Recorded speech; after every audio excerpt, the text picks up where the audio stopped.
ఉంది. మన మనస్సు ఒక మంచి కోరిక కోరుకుంటే ఈశ్వరుడు దాన్ని అనుగ్రహిస్తాడు. నువ్వు ఒకనాడు ఇలా అనుకున్నావు, అందుకుని నీ కడుపున నేను జన్మించబోతున్నాను.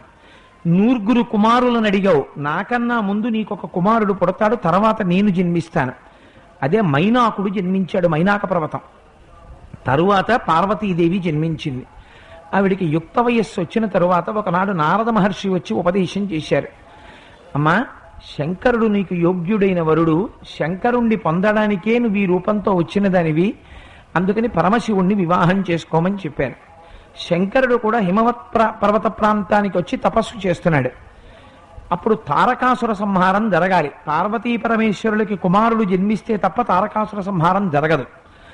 అందుకని మన్మధుణ్ణి దేవేంద్రుడు ప్రోత్సహించాడు, వెళ్ళి పరమశివుడి మీదకి బాణాలు వేయి, పార్వతీదేవి పళ్ళు పువ్వులు పట్టుకొచ్చిన